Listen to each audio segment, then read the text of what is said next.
Yeah, most definitely. That's, in fact, that's, yes, that's the word I was looking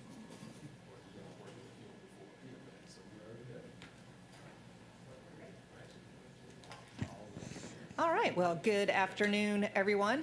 Happy Wednesday. Thanks for being here for our first Academic Excellence Committee of the 2025-26 school year. Thanks to those who are here from our team. Look forward to hearing from everyone. And I think that just want to quick comment. So we've had several meetings with the team about the Academic Excellence Committee, and we've talked about, in the past, we've used this time to present a lot of data, a lot of information, and reflect upon that, which we will continue to do some of that, but also use this as a time to hopefully look very forward-thinking at some of the areas where we are moving as a district, some of the technology that is ever-changing, and I think as part of the agenda, we'll have lots of opportunity to discuss that today. So certainly we'll turn it over to Dr. Watts for any opening comments that she My comments will be minimal because these committee meetings are important to me because they provide direction and insight that I need from the board on how to guide our team towards its pursuit of academic excellence. So I'm excited today to have Mr. Derek Butler, our Chief Academic Officer, and Dr. Raymond Barnes, our Chief of Schools, provide you with some insight and some updates to get your feedback so that we are positioned very early in the school year to take your thoughts and ideas under consideration as we advance forward. So excited to get started. All right, thank you very much. Do you have a motion to approve the agenda? Second, Ms. Campbell, moved by Ms. Saul, second by Ms. Campbell. All in favor? And the posted agenda also has 3.01, approval of the minutes from our March meeting.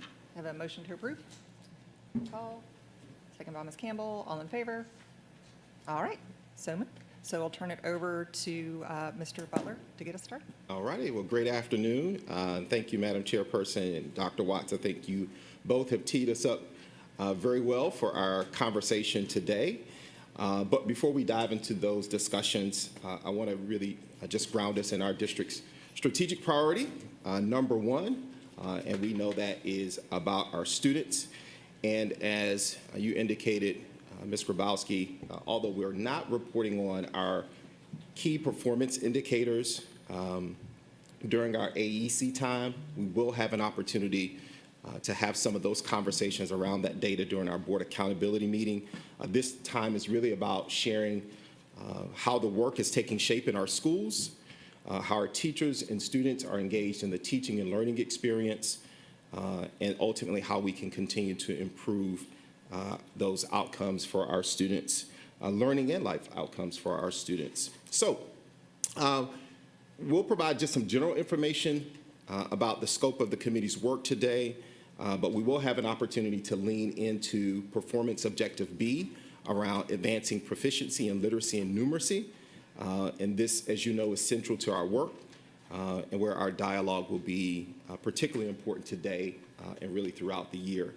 We've outlined a few things that we'd like to accomplish today that will kind of position us for some meaningful work and some conversations. We recognize that some of the topics will generate some robust discussions, and so we have deliberately placed time in the presentation and the agenda for us to have those conversations.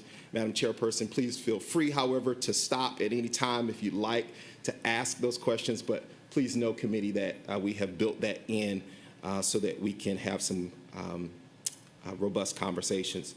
Today, we'll specifically be asking you to review and consider the scope and sequence of topics. I think you have a copy of that outline. It is tentative, and so we'll invite you to kind of prioritize those topics for us today and elevate where you think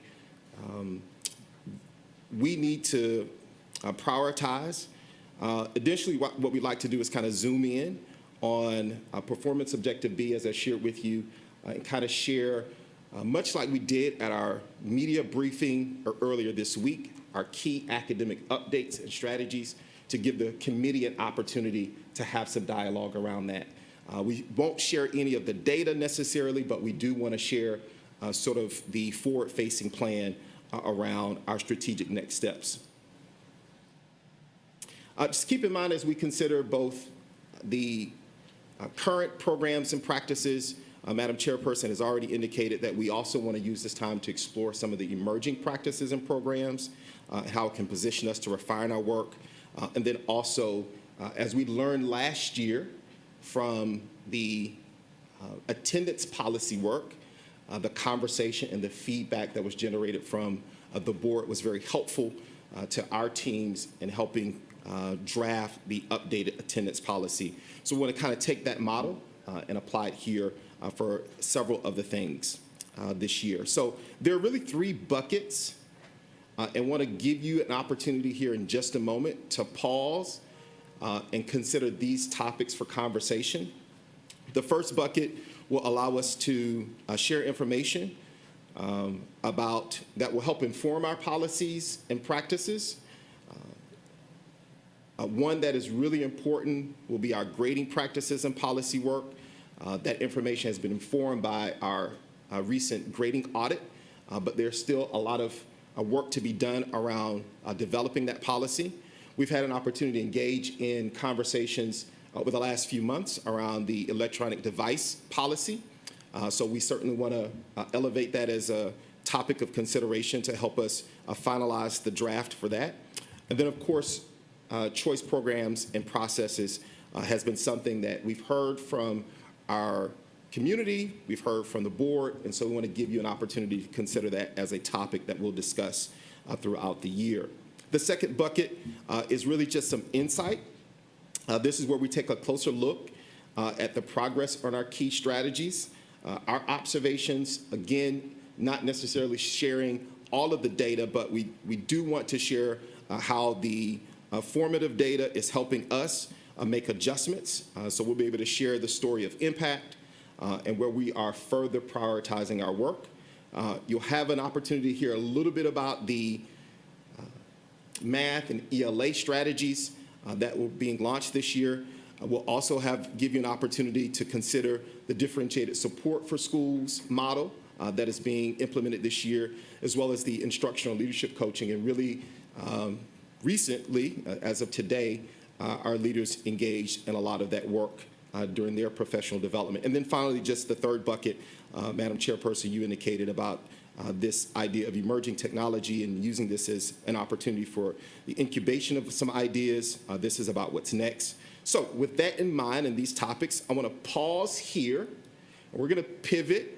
We're not going to do this electronically, but want to yield the floor to you, Madam Chairperson, to facilitate our conversation around those topics. What I will ask you to consider is which of these topics feel most urgent for our work, that have high impact for our students.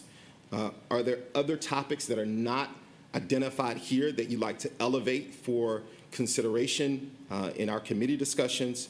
And then where should we really focus our recommendation energy? I know I've kind of led you to the grading policies and practices work, and I think that is part of what we have to do.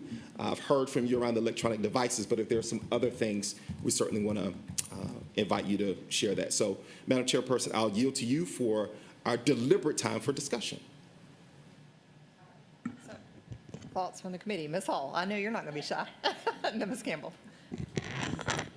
First of all, I'd like to say that it's so good that you have 2/3 of the board here with you today, because we need you as staff to understand that we consider this extremely important. And I hope from time to time, maybe you'll have the full board here so that everybody hears what you have to say and can digest it at the same time. But I am thrilled to see on here the differentiated instruction by school. I'm sorry, it's not Yeah, differentiated support for schools. support for schools, because if we can tackle that, I think we'll go a long way towards our goal, because every school is so different. The children, the needs, the staff, the leadership. So the more we can notice that there's a difference between what goes on at Garrison and maybe what goes on right down the street at Gadsden, those kinds of things can only help us improve our delivery to the kids. So that would be my top, if that's what we want to do, is go by what's your top. So that's my top one. For us to define what we mean when we say differentiated school support. I think those are broad terms, and when I heard Ms. Hall define it for herself, I'm not sure that that is the same definition that we are talking about, so we need to calibrate real quick. Oh, okay. All right, good afternoon. So as Maybe I better take all my comments back. no, I think you're good. I think you're good. So in terms of differentiated support for schools, in this inaugural year, we want to focus on a couple different buckets. So we have, and this is forthcoming to you, we have narrowed down a slate of schools based off some leading indicator data. And that data was centered around, first and foremost, is academic data, student achievement data. Secondly, followed by some attendance data, high chronic absenteeism, also student incidents of violating the student code of conduct. Also then looking at parental family engagement support in that particular span of schools that we looked at. So in doing that, it allowed us to start looking at, so what are the things that we need to do to support these schools, either around staffing support, around resources to help around academically, what do we do around with people, developing people for the context in which they're working in. So what does the coaching look like for the context around student engagement when we know we have a large number of students that violate the student code of conduct? What does it look like when we know that we have a lot of novice teachers that are typically employed in these schools? How do we coach them up to be able to teach students so that they can access the standards? And then also, what are the innovative ways, how we step out of the four walls of the schools to engage parents and the community differently. And so what we want to do is look at what we do in these schools to determine what is working. Do we have the right resources in place? Are we flexing those resources the right way? And then if so, how do we replicate that in other schools moving forward? So you gave an example of Garrison and Gaston. So in a scenario like that, we may look at how do we implement high dosage tutoring at Gaston to meet kids in the foundational grades, to get them that are 2 years or more behind, to catch them up to be more grade level appropriate. If that strategy really works, how do we then replicate that at another school such as Gould or White Bluff and things of that nature? To clarify, your definition was more looking at each school individually and how do we provide differentiated support. But what we're really looking at, Dr. Barnes did a great job of defining, what we're really looking at is our most challenged schools in the district and seeing if we can develop a strategy of support, resource allocation to get those schools back on track, accelerate student learning to ensure that those students are advancing at an accelerated level. Because right now, the student achievement data suggests that they're not. Right? So he defined it much better than I did, but that's the essence of it. So And this- you all will get a deeper dive on this at the upcoming board retreat, September 23rd and 24th. You'll be presenting us the schools that are in this. Yes, and some supports that we are providing this year, but we're also going to be talking about what does the future of supports look like? Because I believe in some of these schools, we have to reimagine education. Because the model that we are using clearly is not in best support of the students that we're serving. So we're looking at how do we reimagine how we support staff and students at these schools. So it may be differentiated pay, differentiated resource allocation. They may not follow the formula that every school follows for the number of teachers that they get. We may be looking at poverty and how that factors in. What partners, and not every partner gets to go be a part of it because that actually doesn't help. That overwhelms a school and they can't navigate all of that. So how do we streamline those types of supports? So it's about what we're doing now, but what we also want to do in the future. Let me ask one question, and I'll be through. I use Garrison and Gaston since they're both in my district. For instance, right across the street from Garrison, we have that beautiful Yamacraw Arts Center. To my knowledge, my Gadsden kids have never had the opportunity to take the bus ride over there and perform on a stage. They have a cafetorium kind of setup. Something like that, to me, that means we're giving support to them because we're broadening Absolutely. something that the Garrison kids take for granted. Every day, they're back and Yes. forth. So So- that's kind of what I Yes, was. and Dr. Barnes and Mr. Butler and I met as recent as yesterday, and we talked about what signature experiences do some kids need? Because they're not getting those exposures. They're not the kids that choice out and get into a choice program. However, they deserve and need, in many cases, from an equity standpoint, more than others, some signature experience so that they have a high-quality learning experience. So it We're on could the be same as much page. as defining what these kids, what the students in these schools get that may be different. So this is really more about an equity mindset as well, and I know sometimes that word is not a word we like to use. Oh, I love it. But we have to meet these kids where they are, and sometimes that requires doing more than, exposing more of, and every kid in the district may not get that. But the students in these schools demonstrate a need. The data is clear that we need to do something different. Okay. Ms. Grabowski, you know, we brought up Massey Heritage Right. yesterday. So Yeah, yeah. I that- think that's there's lots right of in. examples. So thank you for that clarification. Yes, hopefully that helps. And that's still mine. That's still my Doesn't change first your vote. choice. Doesn't Yeah. I was like, we gotta do every school? I don't know if we're gonna be able to do that. Yeah. Ms. Campbell? So that was good. My first question actually was, can you please define differentiated support for me? So that's perfect. We'll have a better name for it. It's vacant. Yeah, but I kind of interpreted it the way that Ms. Hall did, you know, with less specificity, so that'll be helpful. And some concrete ways that we're going to be implementing change or expectations. So one thing along the equity lines, I agree that especially in the schools that experience the highest rates of poverty, they may need more experiences, you know, different resource allocations, et cetera. One thing I do want, and I think you guys kind of spoke to it already when you said conduct, you know, everyone kind of looks at me and probably Dr. Howard Hall too. But I think really one thing that I would ask for to keep it very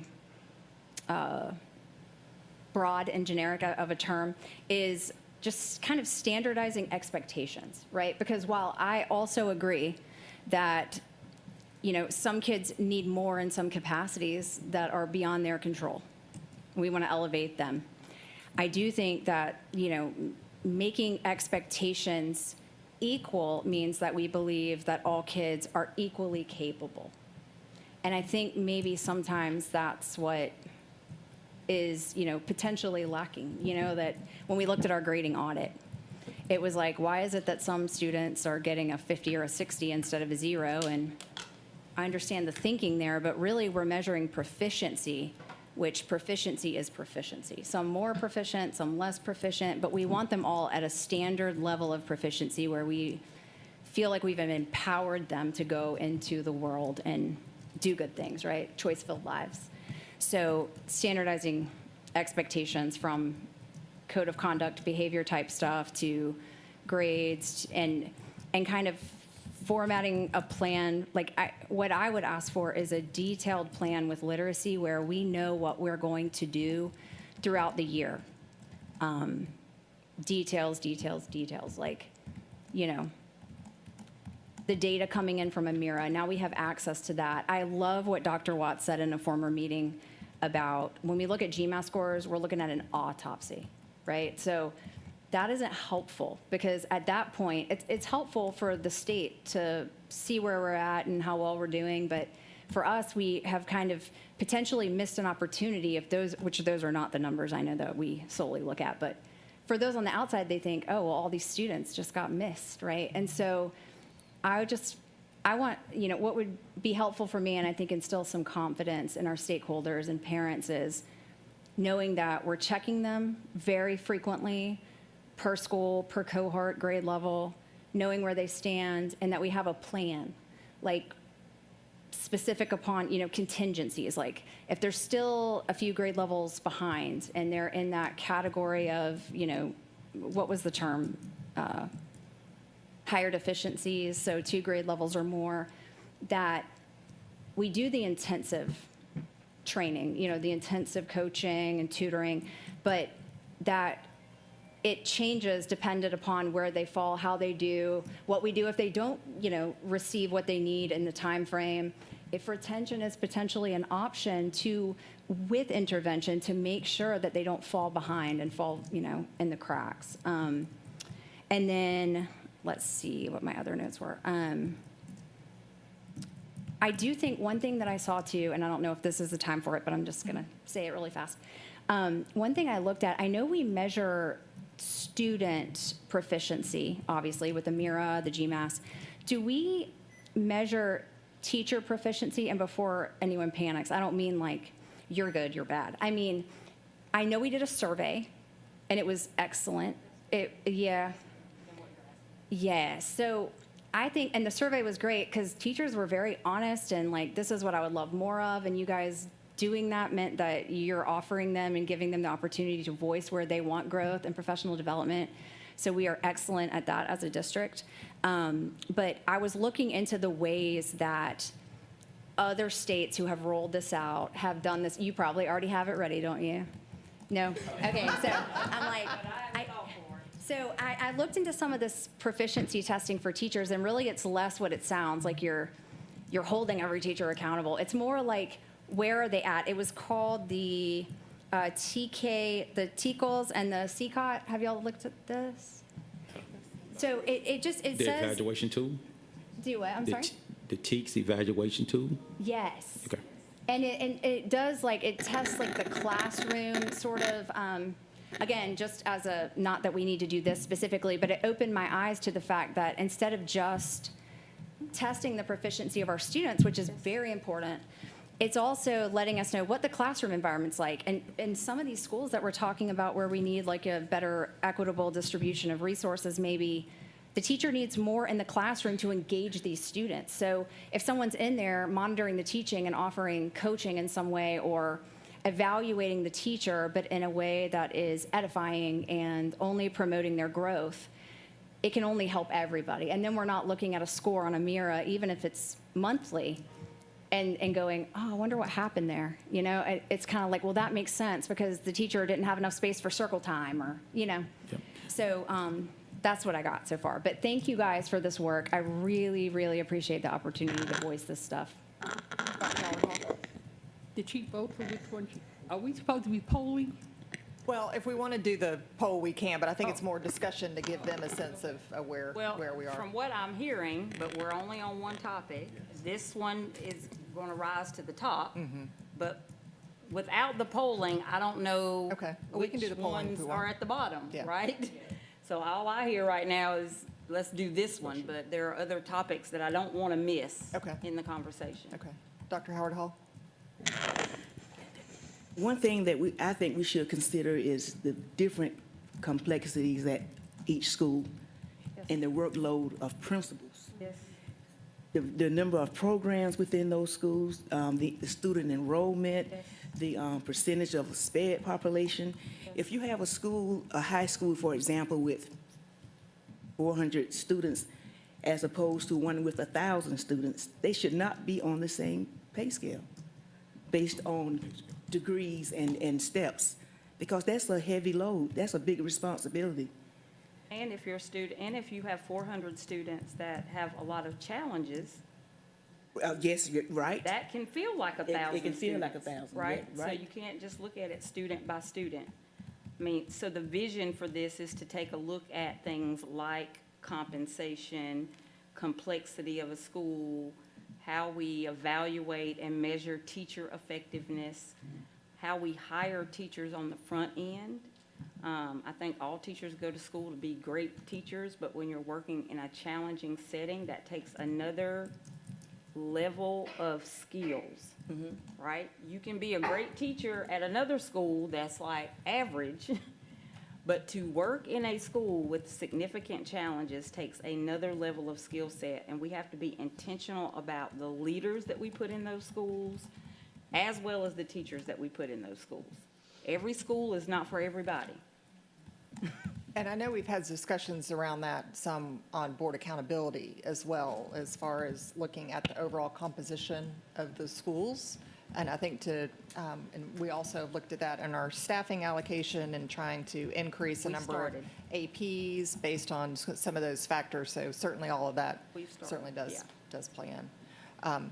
It sounds like, Dr. Watts, it would be helpful for you if we do the interactive polling so that you have a sense of where we are. Kind of would Okay. be. It helps Is- me. is that okay, Mr. Butler? We do Allocate that? Okay. time. But I want you to continue in the conversation so I can also hear why you ranked something Right. first, second, or Okay. third. So, With but Reverend Smith and then Mr. Moss, then let's do our poll and do a quick recap and then move on, because I know we still have a lot more on the agenda. With that said, I've been very engaged with this conversation. I'm enjoying everything that's being said thus far. One of the things that I believe is going to be very essential to the success of our students is looking at the early detection. We talked about not making the marks or the remarks at the end of the school year versus that's too late. So we must re-engage and reimagine how we do our grading policies throughout the year. Another thing I think will be very, very impactful to our district is taking the time for instructional coaching for our employees, our teachers, and development so that they can be trained and up to date consistently on how to serve better the children that may have issues or trials, learning disabilities that may be known as well of not being known at that time. So I think that this is a great conversation. I'm looking forward to it, but I think that early detection would be very essential to our success. Very good. Mr. Moss? I think if you go to the It's- QR code, they'll It's pop right up here, on your phone. it's right here in your presentation. Hey, go Or flip another- or you can just, flip another couple pages. Yeah, keep going. One more. There you go, right there. Isn't that- right here, okay. And it's on, No, no, it's no, on the you back don't of your have it. agenda. It's on the, it's on the back of, yeah. There it is. And also, if you scan the QR code, they all pop up on they your all pop phone. up. No one Mr. knew Moss? that. So, this is great. The grading and making the grading universal will help, but just in general, and Dr. Watts has mentioned this before, I would really like for us to get to a point where, and this goes back to what Mrs. Hall was talking about, experiences. What can we guarantee that every student in Chatham County Public Schools experience? Baseline experience. Baseline experience. And then what do we do above that? Yeah, so, what is it? Yeah, so, I think anybody could define it right now. right, so, but being able to define that, and, going back to my background in marketing, branding wise, if we were to brand Chatham County Public Schools, what can you say? Every child in Chatham County Public Schools experienced this. And I think when we get to that, we will have made some significant progress. Yep. I think that's a great addition.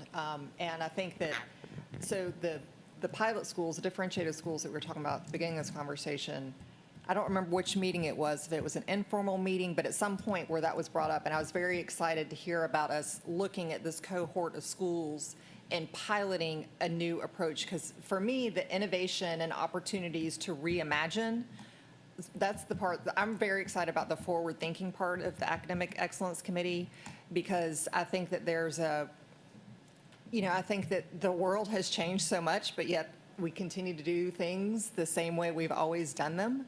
And in some places, we've innovated, tremendously, but in other places, we still have work to do. So I'm really looking forward to being able to look at how we are innovating, you know, strategically at first, but then being able to scale that across the district. So I don't know if that puts all of these into one bucket, but that's what I get excited about, is how can we really move that needle, and how can we really advance school by school and then as a whole district. So, yeah. One thing, I don't want to pass this over because I'm not on the audit committee anymore, so I wasn't there for the discussion on grades and that kind of thing that Ms. Campbell is referencing. But it seems to me that the quality of your teacher is going to impact, finally, your grades. If we're doing a topic, the Cross-Continental Railroad, and I'm an experienced teacher in that subject, versus I'm a new teacher who, you know, I'm kind of staying one chapter ahead of the lesson, just trying to keep afloat, then the quality of my teaching and what I'm going to get back from the kids with those grades is going to be very much influenced by that. And to me, that's one thing we have control over. We don't have to put 20 new teachers in our most challenging schools. You know, that's something we can control easily. We can also control paying our real experienced teachers a benefit or a supplement to teach at. You know, there's so many things that we have control over, and we kind of sit here and talk. We've talked about this for about 15 years now, in my experience, and that's something that I don't see happening. It can happen. However, let me just put a caveat from experiences in other places. You're using the word experienced. I prefer the word effective. Yeah, Right. Because you can have a 20-year teacher that is not effective, and you can have a third-year teacher that is, right? But we have to define how, we have to decide how we are defining effective. Is effective, it may be years of experience, but are we looking at student performance and measuring it by what the test data is saying? There's a lot of different ways we can define it, but we have to define it. And then what you all have to be prepared for as a board is a real significant shift in mindset. Because it is one thing to say we have control over it, but when you start talking about moving some of the most effective teachers into some of these schools that have challenges, they may not want to go. They may not want to go. And if they don't want to go, is it a push or a pull? Right? A push is you have to go. A pull is how do you create an incentive that I want to go? It's what Roger said, it's marketing. How do we It's make marketing, that it's attractive? pay, it's all those other things. That's Because right. if you just start forcing, Extra planning periods, all kinds of things. probably not going to get the outcome that you want, and you all are going to get a lot of phone calls and emails from people. Oh, no, I would never try to mandate it. That would kill it to me right there. If we tried to mandate it, Right. that would kill it. So we do have control over it, but we have to be strategic in how we Oh, yeah. make those decisions and communicate this so that it does not cause, because that is not traditional in education. In education, everybody's seen the same. Yeah. Everybody gets paid the same, Yeah. everybody gets treated the same. We don't look at teachers as some are great, some are not so great. Or this is my skill set, Right. you know? Don't put me anywhere near a math class, but put me in social studies or ELA, and I'll shine for you. So, yeah, we have to know what to do. Yes. And Dr. Watts, Dr. Howard Hall knows, I've said this forever and ever, to looking at departmentalization. I know our staff has heard me say this. If you have an outstanding math teacher at third grade, she's not real good at reading, but she's excellent at math, why can't we set up a schedule where the kids have her for math? And- Yes, that's yeah. all she does, is what she's great at. And like I said, this is a 15-year discussion Right. for me, so Well, there I'm are thrilled. places in the country that are doing it. It is going to require a lot of change in management and a lot of shift in mindset. So I'm ready. Yeah. But I've got to have your support, and I've got to bring people along with me. Okay. Well, I think we need to vote, but I am going to make, sorry, Chair's prerogative. The choice programs and process, one thing that I think that we've talked about in the past, and I want to make sure that we're thinking about in that bucket, is the new framework for CTAE and how we may look to align some of our schools more holistically, particularly from the middle to high school level. We talked about that like with IB. So I want to make sure that the intent is that that would also be included in that bucket. Okay, all right. Okay, let's go ahead and vote on Yeah. our top four, and then we'll move on. How will they know it's a top four? You can only pick only pick four. four. You can only Yes. pick four. How will you know that I want one more than the other three? It's just the four. It's Your just four. the Just the four. Yeah. You don't have to rank order. They all are important to you. Yeah, yeah. Can I ask a question really quick? Yeah. Ms. Grosky? Okay, so. Of course. When you say choice and charter, I already voted, so. Okay, I should have asked maybe beforehand, but let me just clarify this really quick. The choice and charter, the choice programs and process, are we talking like implementing different, we're still doing our ROI process, right? Okay, so that's really not, it's more implementing new ones, different? What do we mean by that? Yeah, so it can look a few different ways. I think Ms. Grabowski has kind of outlined how does this connect with our new CTAE framework as part of our updates to choice programs, both for this year in terms of processes. As we learned last year, there were questions around the waitlist process, so we just want to provide some clarification and some updates, but also generate some feedback from the committee that might help shape what that looks like. But it can also be very future-facing in terms of what new programming, both from a choice program as well as signature learning experiences that ensures all of our students have those meaningful learning opportunities. Okay, So it can thank look a you. lot of different ways. Okay. But at minimum, we want to provide just some updates around the choice program process for this year, as well as future facing. If you'll remember, Ms. Campbell, last year was the first year that we introduced the rubric. And we talked about coming back and revisiting and evaluating how that rubric was working. So I think we would probably include that in that discussion as well.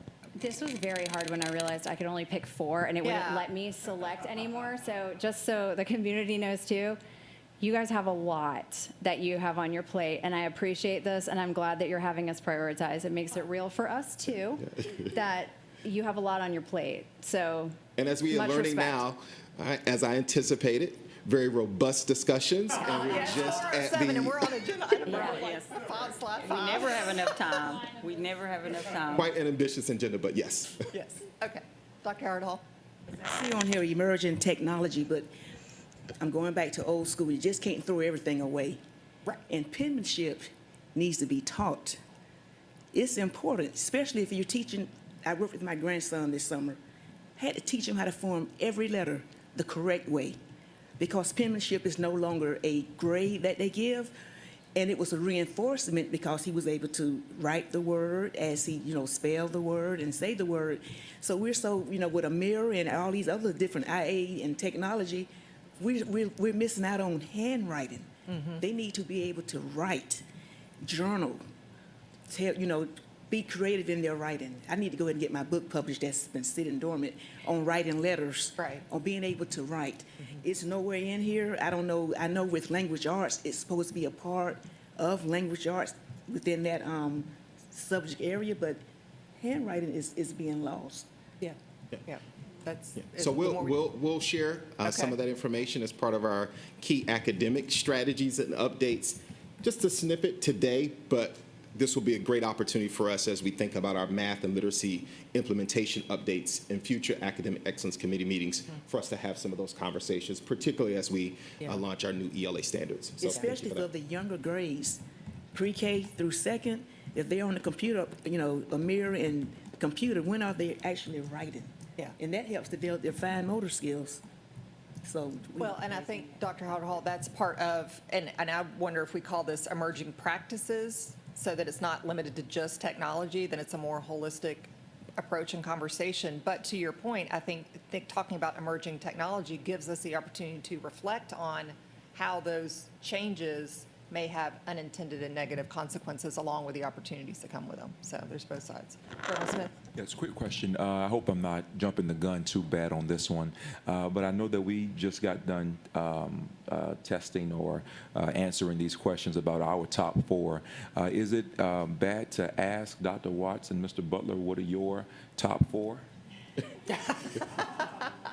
So we are Sorry. actually, as a cabinet team and cascading down to our individual teams, we are trying to identify those for ourselves as well. I appreciate so much, Ms. Campbell, your insight to know it's a lot. And we think the allotness is actually contributing to our, we can't get full traction on anything because we're all trying to do so many things. Yeah.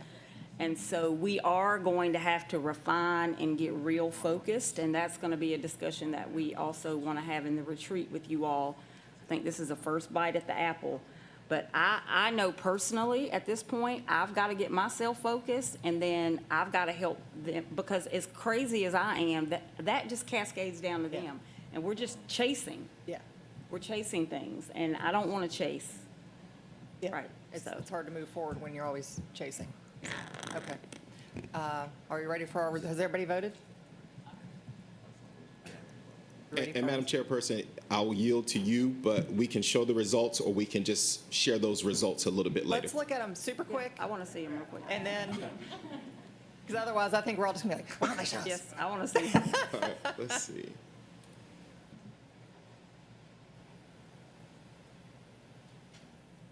All right.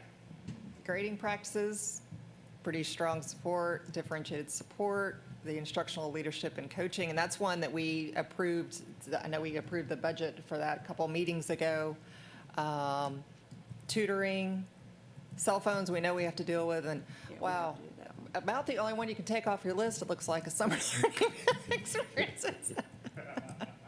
And keep in mind, some of these may also just be some brief touch points. Yeah. And again, a lot of the conversations around the electronic devices policy are conversations that we've had previously, so we may not spend an inordinate amount of time there. But glad to share this with you and take this back to our team to refine the scope and sequence. Okay. And great. even if it didn't receive a lot of dots today, that doesn't mean we're not going to do those things. We just may not pursue them with the same effort and energy Yeah, as something else. okay. Mr. Nothing Moss? can be left off this Right, list. right. Like, we have to do all these things. So one caveat on the electronic devices cell phone policy, that is something that by law, we have to have a policy on by January. Right. Correct. So, Yeah. So I didn't vote for that one for that reason, so. Ms. Campbell? Precisely. That's what I was going to say. Some of these I neglected I mean, I would love to talk about it because I'm kind of the pro high school take it away too. If we have the culture going of K through 8, hot take, I know, and that's not it's a brave assertion, but I think the way that I looked at it is, and hopefully we all kind of come around to at some point, is where we're triaging the bleeding, right? Like, I think about it like a nurse. Like, I think all of these things are important, but when I think about cell phones, I think, well, the state took care of that. We're going to have to do something. And then we have a lot of bleeding that we're trying to triage here. Like, what do we do first so that all the other things then become easier? So I appreciate that you guys are asking us truly and honestly, but I also respect the fact that some of these things, when you triage them yourselves and you say, this is though the utmost importance, I hope we all listen and fall in line. Okay. Yep. Okay, Dr. Howard Hall, then Ms. Hall. But just imagine a world or a school district where a teacher can walk into the classroom and it's just like this right now. No problems with fighting, disrupted students. You have parents that engage. The culture, if the culture was like it is right now in here, we won't have any problems with any of these other things. And I say it all the time, CPR saves lives, you're a nurse. But in education, curriculum, teachers understand it. They're going to college for it. Pedagogy, they know how to teach. But the relationship, that's You can't learn that in school. As Dr. Watts was saying, it takes a special teacher to be able to relate and connect. Without that relationship, it's going to be difficult to get through any of these other things. That's why I felt that differentiated support for schools, because the culture needs to be fixed. Agreed. Just some good news. Dr. Howard Hall, you were mentioning the cursive writing. We had 3 schools to win the John Hancock Award. Garrison, Pulaski, and does someone remember the third? Garrison, Pulaski, and maybe Marsh Point won the John Hancock Award for teaching cursive writing. And their big push was that it helps so much with fine motor skills. So, you know, we always think about just the legibility and that kind of thing, but it actually helps children. So I just wanted to mention that we do have some of that going already. Marsh Point received a Second grade. ribbon of distinction. Garrison and Pulaski received proficiency ribbons for the John Hancock Awards. There you go. Very good. Thank you, And as sir. a former second grade teacher, it started after Christmas. After Christmas, you began teaching cursive writing in second grade. Okay, well, this has been lively. Let's continue. So we have 2 deep dives. I don't know how deep we're going to be able to dive into those topics today. And I'll bring this back up. So, Madam Chairperson, I will yield to you to decide which topic we want to lift up for our remaining time. We can provide updates on the redefined independent remote learning, and/or we can provide the key academic updates and strategies for the year.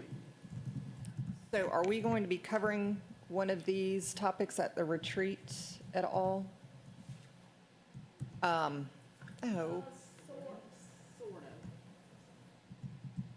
And- The literacy. Our discussion on literacy, we will probably hit on a lot of the key academic updates, because there's we are devoting an entire day to instruction. Yeah. So we would probably hit some of those, but not math. Like, we wouldn't be going into the other content areas. We would just be talking about Okay. it from a literacy landscape.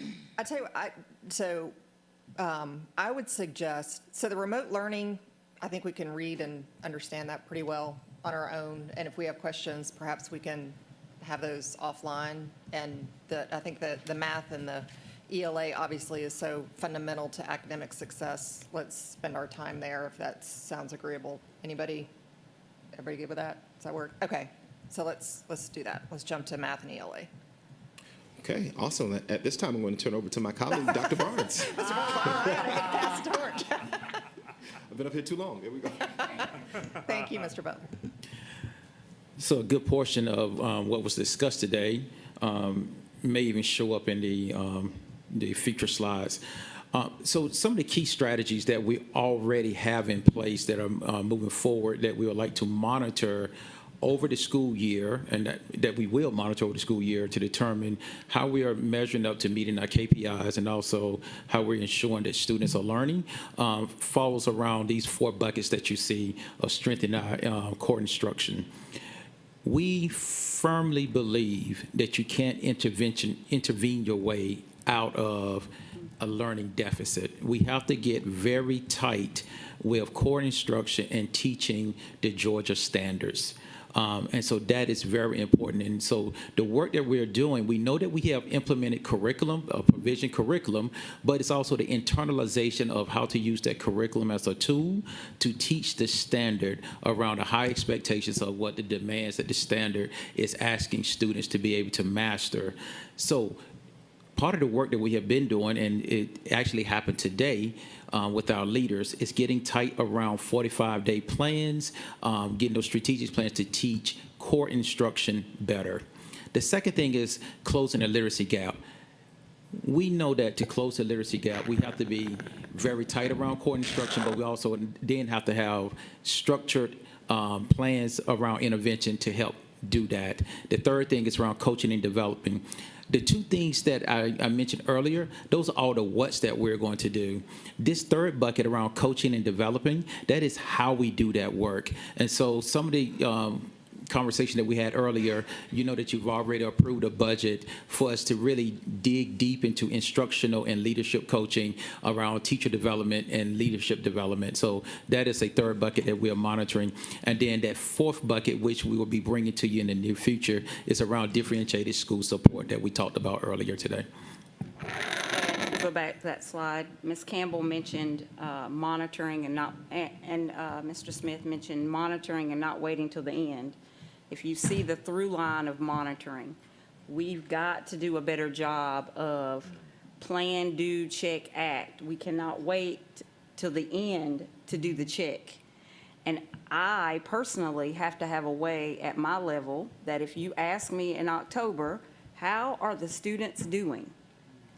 I need to be able to respond to that. Currently, I cannot respond to that question. I do not know. If you ask me, I will not know the answer to that, because right now I'm in a situation where I have to wait till the end, just like you do. And when you have to wait till the end, you don't know how to make adjustments. You can't adjust, you can't pivot. So I want to just illuminate that you were heard, and we've got to put better plans in place at the district and the school level at data monitoring and making those adjustments in real time, not waiting. Ms. Hall? Dr. Watts, at the high school level, they have end-of-course exams and that kind of thing. Is there some way that we can have end-of-9-week monitoring where it's not a state or a federal, but something that we in-house Absolutely. can do? Yes. So that we know that all of our third graders, How they're doing. how they're doing on these particular standards at the end of 9 weeks. And the team will laugh at me because I think about it in circles. Like, I don't even think you can wait till the end of 9 weeks. Okay. A teacher should be doing exit tickets, looking at student work, thumbs up, thumbs down daily.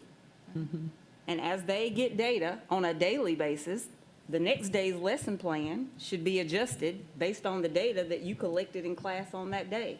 That's But the small. suppose you're doing that, but I'm not. I'm across the That- hall. Those are some of the things that we need to standardize, right? So that's the little circle. Then there could be a bigger circle where weekly, we bring to planning a 4-question learn check in math. Every student in the 4th grade gets the same 4 questions, and we look at the data on those 4 questions, and we say, these are the kids that got it, these are the kids that didn't, and next week, this is how we're going to adjust our lesson plans or our collective work as a grade level on how to address that. That's the next level circle. Then you can have what you're talking about, which is more like a 6-week or a 9-week assessment. And you could look at it by semester. At the end of the day, the last check is the GMAS assessment. That's the big circle, but that's the too late circle. Right? That's the autopsy. And when would you want to know? At which circle? Oh, I want to know today. At which But I won't circle know. would you want the school to have data for you? At a district level, I would like to see at least quarterly updates. But at a school level, they need to see those updates and be making adjustments more frequently. So would you say that these things are not being done, or would you say that they're not being done effectively? I'm not going Or to it's say not they're the not being standard. done. It's not the I won't- standard. It's not the standard. And again, if they are being done, I don't know, and that's a problem. And it's systemizing it, Mr. right? Moss? So, integral part of this is also letting parents know. Yes.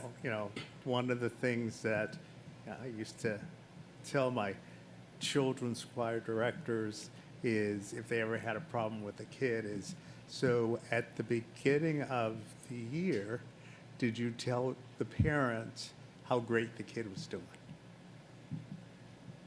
If they can't answer yes to that, well, you're not going to get a good response from the parent if the only time you're calling the parent is when things are going wrong.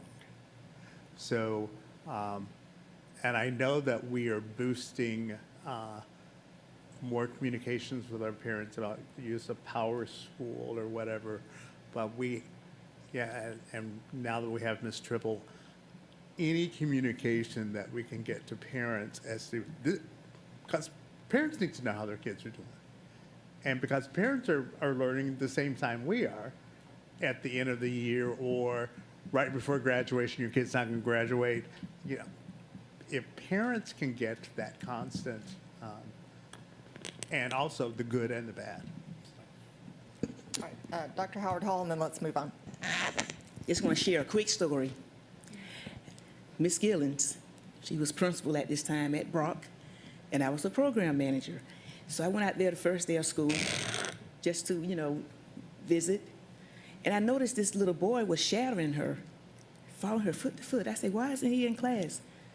She said, he doesn't know his name. I asked him his name, and he gave me a nickname.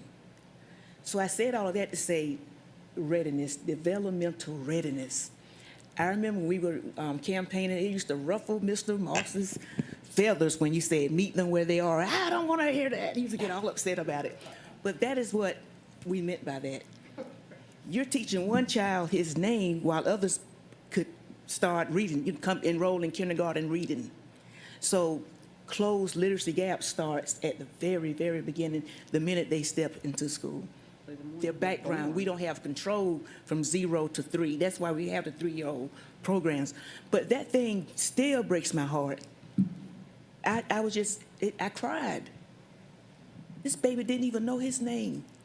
So he had to stay with Miss Gillens all day until the mother, and she had to stand out in the front of the school with the child, so when the mother picked the child up, she would know the child because his name was nowhere on the roll because Pookie, or I just made Pookie up, was not on there. So it's important to close literacy gaps. It's a lot of work to be done. Ms. Hall, you have 5 seconds. Okay. You were saying get the parents engaged and stuff, but to me, we look over the biggest advantage. Get your kids involved. Hey, kids, this is what's going to happen over the next 9 weeks. And I'm determined, let's try to see if we can beat Reverend Smith's class. Let's have a competition with him, and let's see, get those kids' energy and understanding that this is what we're doing, as opposed to just jumping to the parents. But if I can tell those kids, and of course, we're not talking about first grade, although I don't give, you can start with first grade, really, but get the kids as part of your team for what you want to do, and that'll add that energy to it, to me. I'm sorry, Miss Denise, I'm sorry. Let me throw this out there right quick. Just a quick, very quick question. Will there ever be a time where we hear from teachers on what they're doing to get a snapshot of the discrepancies, if that can make sense? So I think that's up to the team, how we format that. I know in the past, they've done like a video that has around some of the literacy, but I think that's also one of the reasons that we hold this in the afternoon is so we can have some of our school-based staff come if that makes sense. So I'll defer to the I team think that on would be great to do. Yeah, good point. Okay, Dr. Barnes. So gave an overview of the 4 buckets. So now we're going to go a little deeper into those around how we want to strengthen our core instruction.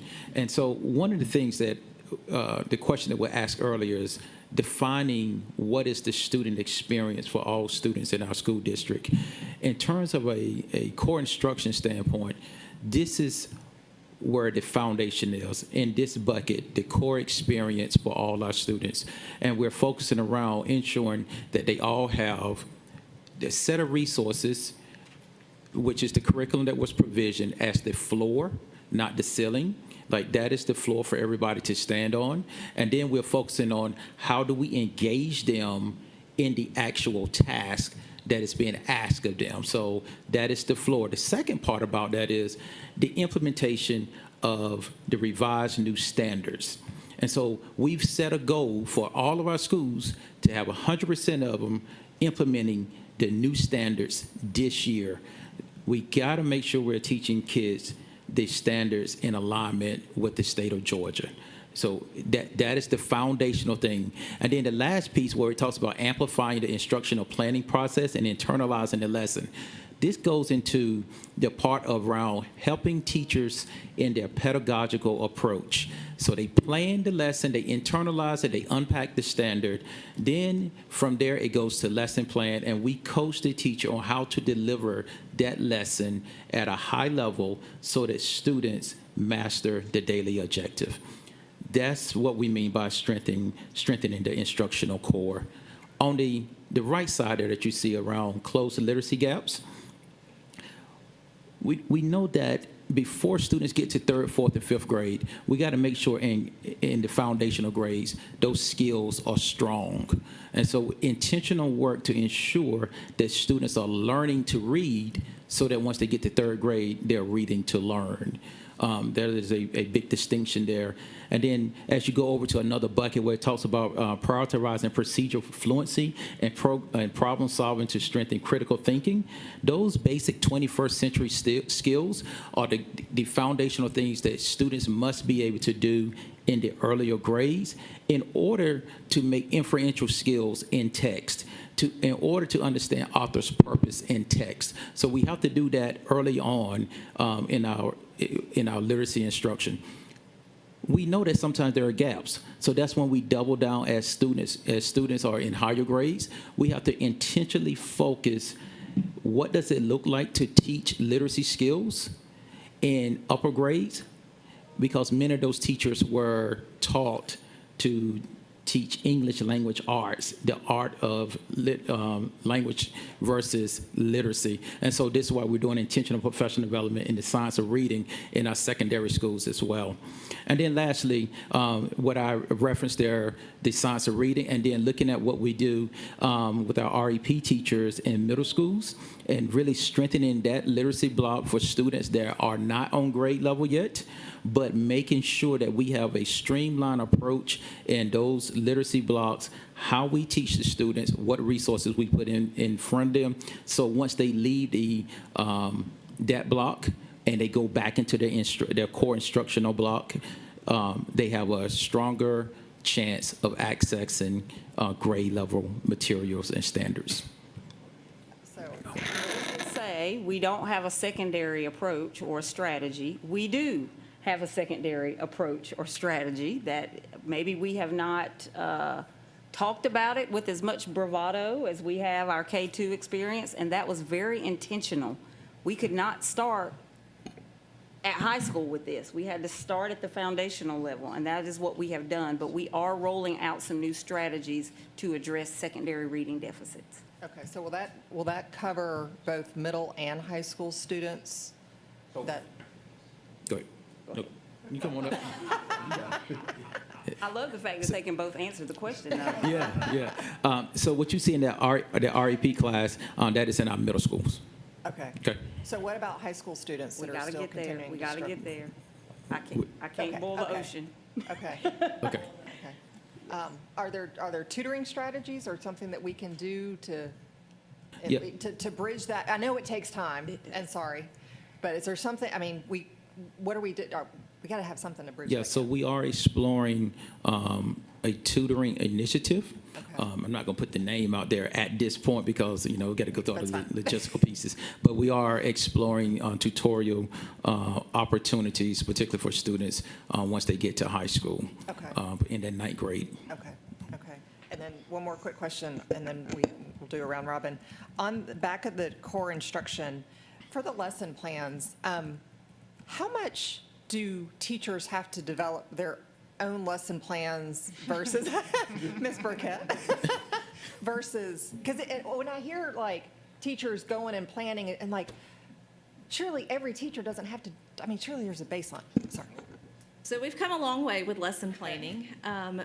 our team in curriculum and instruction, supported by all of the other departments under instructional excellence, work to provide what for teachers so that they can really determine how they're going to deliver that instruction. So, for example, with our literacy curriculum, there's editable lesson plans that are already done for teachers. So we established that last year. Instead of transferring everything into an entirely new template, go there, start with a framework, and then add to that, like was mentioned before, that's the floor. We can add to and enhance that. With the math curriculum resource that we have from the state, we have learning plans from the state that outlines every single component of instruction. So where we've started to take teachers, some have been a little more hesitant than others, is really digging into that information, annotating, making notes, what does this mean for me, as opposed to what is my I can statement going to be? It's already laid out for you. What is the standard tied to this particular lesson? It's laid out. What is my engagement strategy? It's here. Here's some options for fluency, so they don't have to go in and find all of those components. Thank you. You're welcome. Other questions on this side? Ms. Campbell? So one thing too that I want to just elevate again, just in case I seem not urgent enough. I think everyone knows I am because I've been sending emails behind the scenes. I do worry that if we don't have a real conversation with the comment that Ms. Grabowski made about high school, I completely feel the same way. We don't want any kids to fall behind. We're taking middle school. We have to take it one step at a time. I understand we can't do all things and be all things to all people, but we are behind. And so what worries me is that if we are not, which we're also doing Ignite Reading, intensive tutoring for those who are 2 or more grade levels behind, but again, maybe we consider a pilot program or something for retention, where we offer it as an option with a specific intervention plan, and then see how the students are that were below grade level here, but who got promoted the next year. Because really what it sounds like to me is that we're promoting kids who are not reading at grade level at varying ability levels. And then what that looks like as you advance through is you begin to read to learn more and more and more until you're in complex material that's, like you said, if you can't read, you can't write. If you can't write, you can't think. And we're lacking the ability to critically think. And so I think the more we allow kids to not just get held back and it be, give them one more shot at that year. I mean, give them what they need intervention-wise with high-dosage tutoring. That was one of the options, but I don't know that we've discussed a lot as a board why, to me, as I'm biased about this, but why that is a preference for me. Because without the high-dosage tutoring, we can increase teaching strategies and, give teachers every resource they need. But kids that are behind, it's going to be very, very difficult, even with the best teaching in a class where kids are at varying levels, for the teacher to get those kids where they need to be. And I do worry that until we get K through 2 under control and those kids start elevating, we're just, unless we get the tutoring under control in the other grades and start offering it, everyone's gonna be falling through the cracks as they progress. Does that make sense? I want to make another pitch, because I hear a lot about tutoring, but I want to go back to something Dr. Barnes said about we can't intervene our way out of it. Tutoring is an intervention. Currently, if your Tier 1 core instruction is not strong, you will actually be sending kids to tutoring that don't need to be tutored. They actually just didn't get it the first time it was taught because it wasn't good instruction. Fair. And currently, the way we are doing it, we send everybody. We intervene a lot of people. And so interventions are not working because we are intervening kids that could have gotten it if the core instruction would have been better. Does that make sense? Yes. The only issue I have with that still, I totally agree. Maybe issue isn't the word. I think where I see the benefit of what we're doing now with Science of Reading / Amira / we still use iReady in some of the older grades too, is that it will select, you read, so when Ms. Hall was talking about, well, what about every 9 weeks? And, some of us balk at more testing. this is not necessarily more testing. This is like they're doing the reader, they're getting a diagnostic sort of baseline of where they are. And from my understanding from teachers, it can also tell you where they're deficient and what it is in.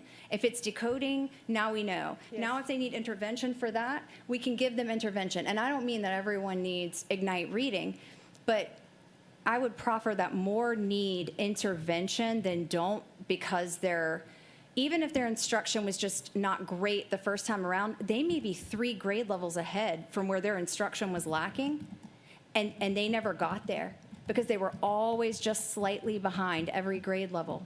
Does that make sense? That does. And don't forget, you can intervene in core instruction. Yes. During core instruction, you can pull a small group of kids and intervene in the moment. You don't have to wait 6 weeks and send them to some special program at the end of 6 weeks. The intervention can happen during core instruction. Yes. And I hope that that's happening. I think that's great. And Science of Reading does provide that. That's wonderful. Are we providing support for our teachers in navigating RTI, the response to intervention?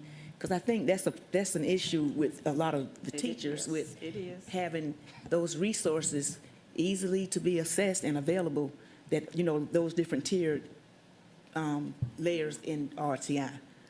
Because it's one thing to tutor the students, but our teachers need the support in navigating through that RTI process. Yeah, no, I think you nailed it, and that is part of the work that's happening this year as well, to provide greater clarity and guidance around the multi-tiered support system process.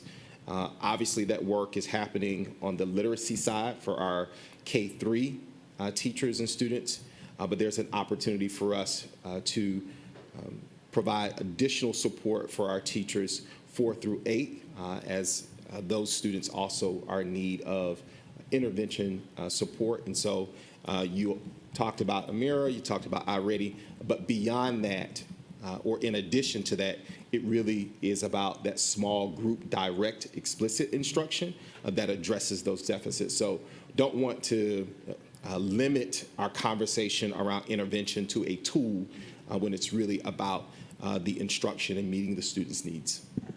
Teachers have best practices. They already know what works for their particular student. In the past, they've gotten teachers together per grade level and they wrote units. I know they don't do that anymore, but is it possible that they could actually have some type of guidance within a book for other teachers to use as a reference as to how to teach the short vowel A, just different strategies with the teachers coming together and just, recording those thoughts and those different strategies and activities that they can use, as opposed to, again, the computer with the mirror and iReady, just good old-fashioned best practices. Another thing, in the past, there used to be a skill maintenance booklet. That's way back in the 80s. But it targeted each individual skill within a book that, so something, I'm not saying go back to skill maintenance, but sure. I think that we pool these teachers that, that's really providing the instruction and it works for their particular students in their class. I think it'd be great if they can compile those best practices along with, of course, the Science of Reading and all the different things. So we continue to just do things and,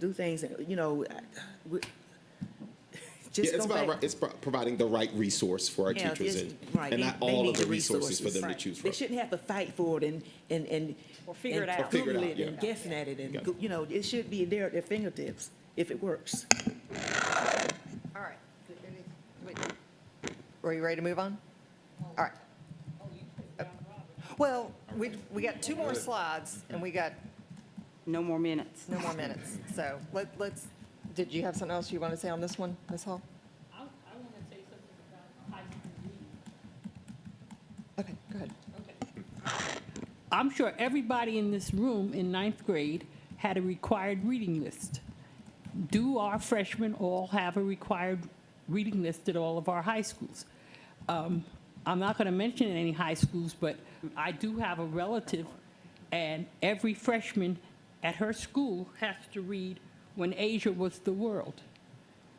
Do we have that consistency in all of our high schools that there's a required reading list. And I think not, because our granddaughter at another school hasn't mentioned that she had to read. This is required reading list.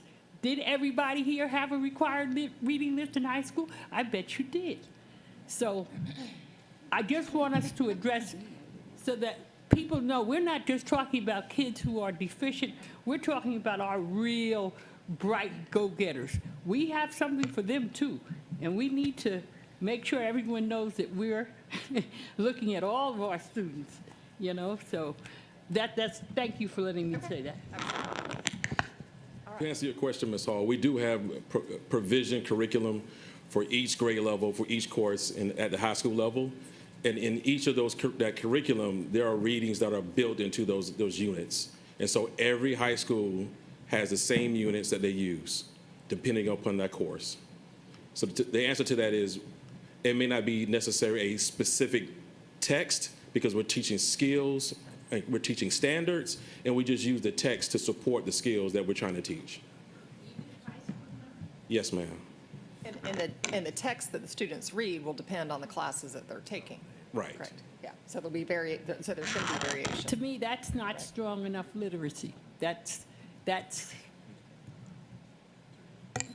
to me, you could get to your senior year and really you don't have a list generally- of books that you've read. So like, every high school student has read a certain, the classics. know, or Most of those whatnot. capstone novels that you've traditionally seen, most of those are embedded in the curriculum. Like Beowulf, every student is going to read Beowulf at some point, because it's built into the curriculum. We'll get you a list. Thank you, Ms. Hall. Okay. Let's see if we can power through.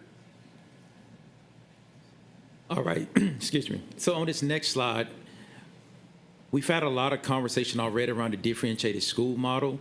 On the coaching and development side, I want to lift up 2 buckets here.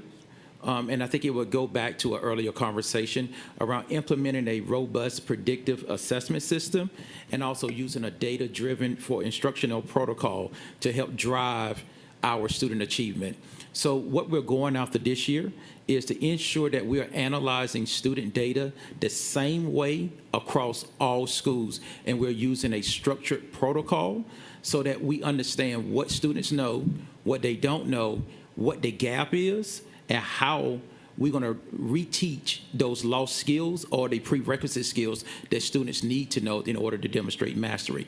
So then what this does is that gives everybody in the district, that has an educational right to information to understand exactly how our third graders are performing, how they're performing on particular standards, how our 5th graders are performing, et cetera.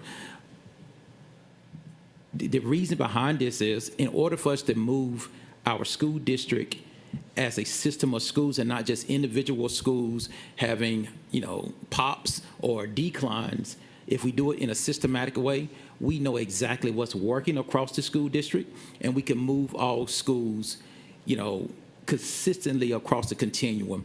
Also, it allows us to say, hey, you know what? Here are the things that are going well at this part of the district. How can we replicate this?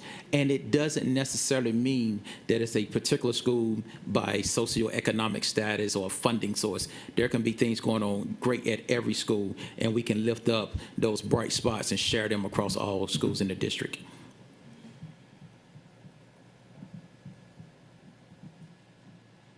Dr. Howard Hall? I just think about what Ms. Hall with the book example you just gave.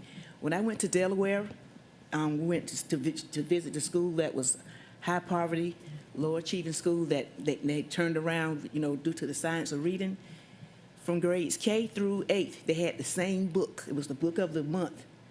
And for children who couldn't read it, the teacher would read the book to them. And for those that could read it, they would read the book. But everybody was on the same page with that same book. You have some students that's never gotten through a book, never read a book. So in this case, everybody heard the book. If either they read it or the teacher would read it to them. And that was something that was consistent across the board, which would be great even from K through 12. A book of the month. Have a book club or something, discuss it. But I think that was a great idea. I really was impressed because I visited different classrooms, and the fifth grade students were reading the book, and the first grade teacher was reading the same book to the students. I can't think of the name of the book, but Yeah. yes. All right, let's keep going. Did we talk about I know we talked about the differentiated school support. Did you talk about that one just now, again? Which one? Say it again. I'm The- sorry. The differentiated school support model? Or that's what you're talking about, looking at the, Yeah, so, I mean, we can revisit that, but pretty much what's on this slide is what we had talked about before. earlier. Okay, Yeah. okay.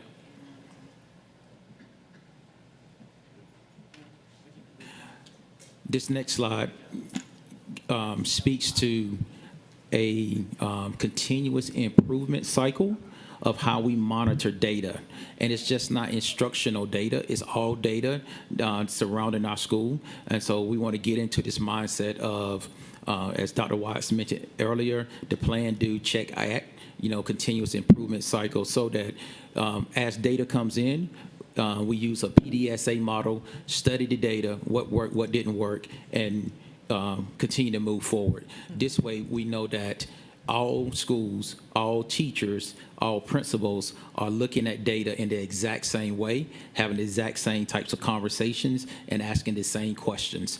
This kind of norms our data analysis process from the executive chief level all the way to the classroom. We all look at data the same way. We just might look at different parts of the data, from a classroom set more to a school level set or to the district level set. yeah, okay. That's part of our monitoring process. All right. And for So, discussion. Dr. Watts, did you have a comment you want to make? In closing, and I promise this is the last thing I'll say, because this is probably the most I've ever spoken at a board meeting. Most of the time I listen, because this is the stuff I'm most excited about, and this is the stuff I really, really, really want to be able to lean into, but I can't because I'm doing so many other things. And I am happy that the meeting ran over. I am, because it shows, as a school board, we have just as much interest in buildings and budgets as we do in student learning. And we do not have enough of these conversations. And so I am leaving here today re-energized. This week was kind of trending for me in a not so good direction, because it's just more of the same, right? But this is the real work, and I think we forget what our core purpose is. We don't exist to talk about finances and budgets and buildings. That's not why we exist. We exist because we want every student to leave our school system enabled and empowered to live a choice-filled life. And we're not going to get there if we don't get focused on teaching and learning. So that's my editorial for today. I'm leaving here today on fire. Thank you.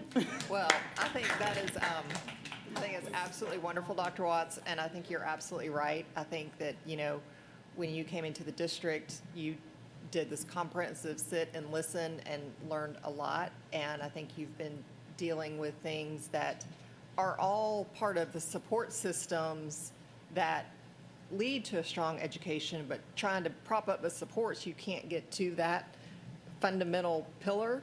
So I'm excited that you're re-energized. I'm very excited to hear the great work that our team is doing, and how we can hopefully help as a board, like how we can support you in the work, how we can talk to our colleagues and hopefully get more of them here in the work. I would say that particularly on the monitoring, I think one of the things that's challenging with the committee meetings, like some of our committee meetings, like Finance and CIC, have a rhythm where we're kind of always seeing an update on the same information, but we haven't historically done that, I don't think, with academic excellence.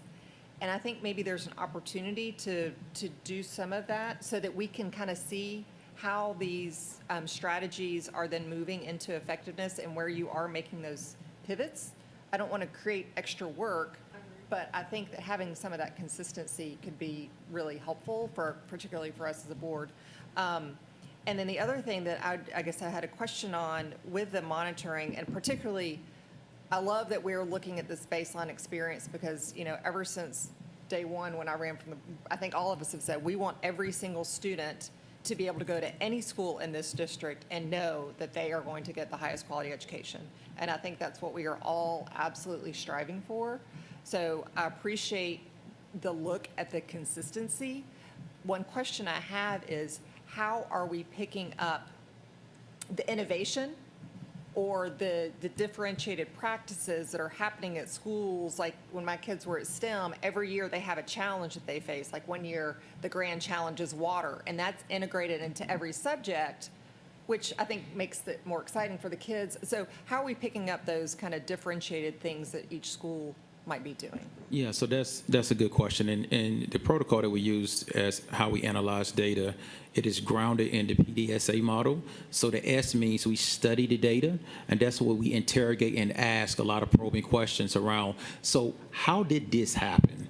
And once we identify that, that gives the differentiation around one school may have put a different twist, they may have a theme around it. This is how they got this particular result.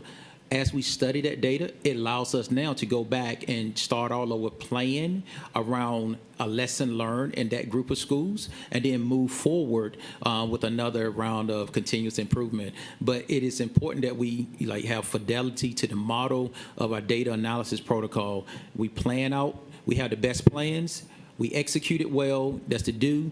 We got to study it, the lessons learned from that phase, we act on it, and then we start all over again. So that's how we pick up that. I don't want anybody to hear the language standardization and think that my vision for this is every school's doing the same thing, because that is not the vision. We have a Montessori school, we have STEM schools, we have art schools. They have to maintain the program and what they do well. We're talking about what is the baseline, and then that's the floor. What they do from the floor up is still maintain who they are as a school. So I don't want anybody to walk out of here thinking, oh, every school, we're creating little robot schools. That's not what we're doing here. And I think that's helpful, and I think that's one of the unique characteristics of our district that it's fantastic, and we need to continue to elevate that. So that's great. Any closing other thoughts quickly from my colleagues? All right, so our next meeting, I lost where we got that extra handout with here's our meeting dates. So our next one, it looks like coincides with our retreat. Is that correct? Yes. Okay. So we'll be sharing a full day of academic updates. So that would serve as an academic excellence committee sort of opportunity, or at least discussion, if nothing else. Okay, and then the other ones are mapped out here. Yes. Everyone should have those on their table. So with that, I believe we are adjourned. Thank you so much to everyone for being here and for the great work by the team.